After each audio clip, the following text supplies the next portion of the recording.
This is an early Thursday, October 25th update on Hurricane Sandy, just to get everyone caught up to speed.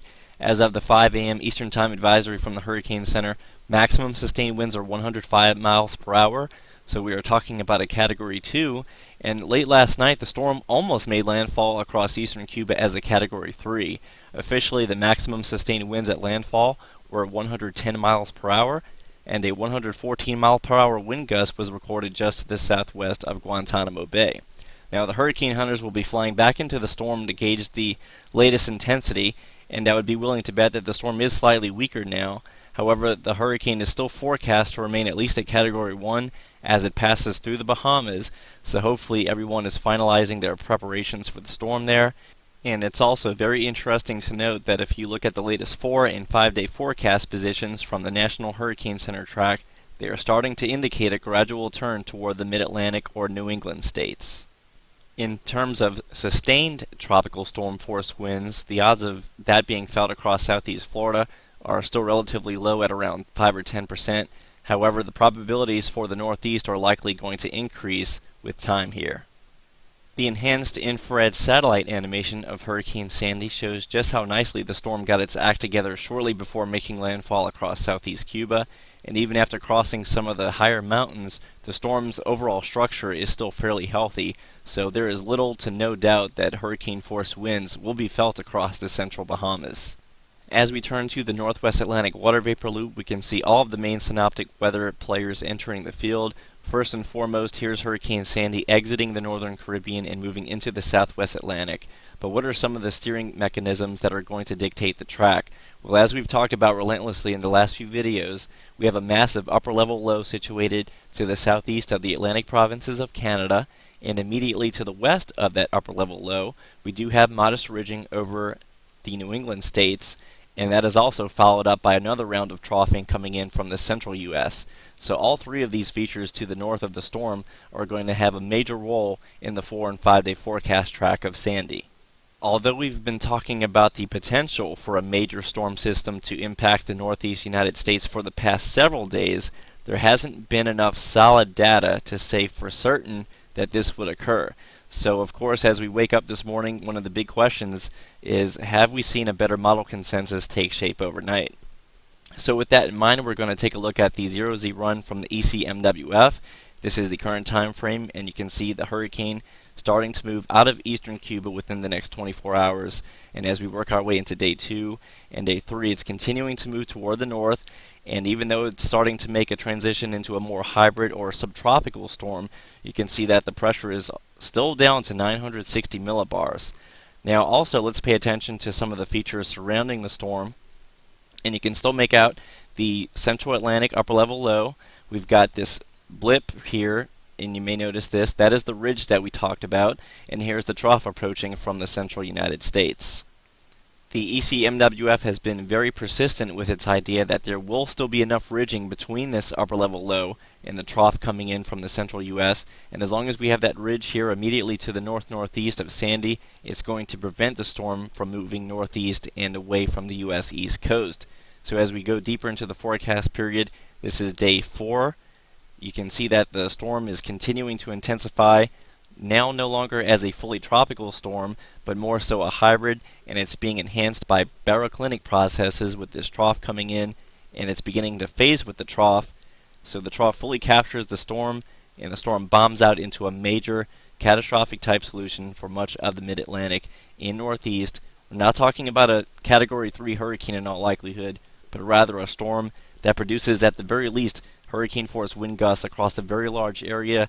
As the wind field continues to expand, we're talking about the risk of coastal flooding along with heavy rainfall and potentially even snow in some of the more interior western portions of the northeast. All in all, if this solution were to verify, then I am sure that there would be millions of people without power for at least several days.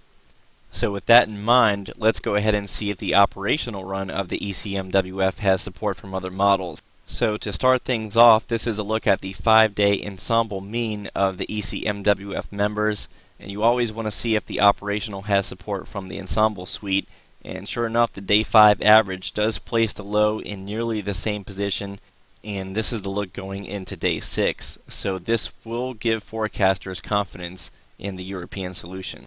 Higher resolution ECMWF operational graphics depicted that the European as of 0Z was still showing a central pressure below 940 millibars, so once again that would be a catastrophic solution.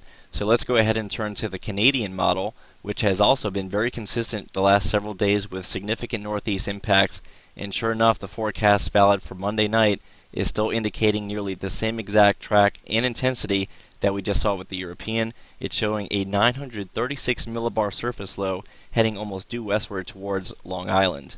So although the low center is slightly more toward the north than what we just saw with the European, considering this is still a 5 to 5.5 day forecast, I would consider that fairly close agreement. Furthermore, although the no-gaps model has not been one of the more accurate models in recent years, it has been one of the more consistent models that has also shown a significant hit along the U.S. eastern seaboard, and sure enough the latest run is still indicating at least a similar track. In fact, it is still the westernmost model, with significant effects being felt across the outer banks of North Carolina, with the hardest hit areas being across the mid-Atlantic states.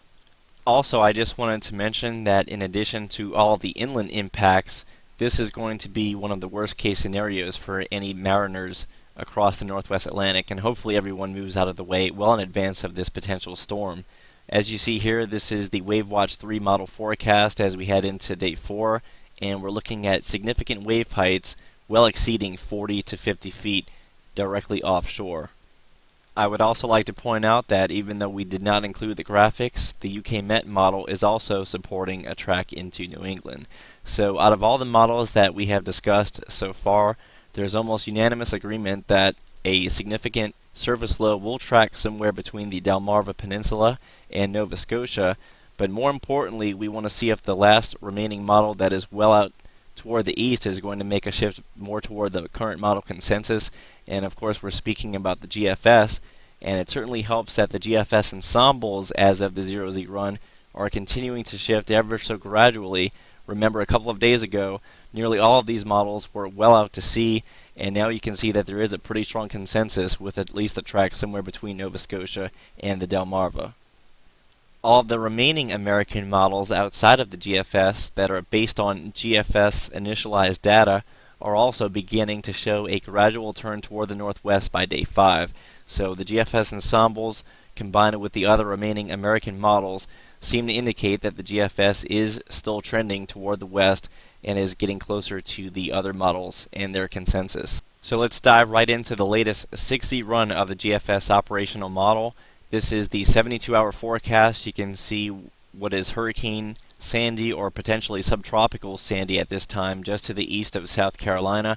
We still have that central Atlantic upper level low, and to the north of there we have a massive blocking ridge to the south of Greenland, and this ridge is trying to extend more so into New England with every passing run. As a result, we still see that the storm is at least going to initially be tugged toward the northeast by the central Atlantic upper level low, but this upper level low is no match for the much stronger ridge that is trying to make itself more dominant across New England. This is a massively anomalous ridge for this time of the year. This ridge is not supposed to be that strong in mid to late October. Nevertheless, it is there in this run along with all of the other model solutions that we've seen. And that is going to be the feature that more than likely prevents the storm from continuing northeast into Canada or out to sea for that matter. So this is the latest 60 run from the GFS. It's still showing a lot of northeast motion compared to the other models as we head 5 to 5.5 days into the future. So this is late Tuesday morning, but that ridge, even in the GFS model now, is so strong that it still bends the storm back toward the northwest, and we're seeing the first track by the GFS back into New England for the first time in quite a while. So what you're now seeing with pretty much all of the models is the storm fully phasing with this trough coming in out of the central plains, and with all of the models now coming into better agreement with the GFS ever so gradually shifting more toward the west, I am growing more confident that there will be a record-setting storm for this time of the year somewhere out across the mid-Atlantic or New England.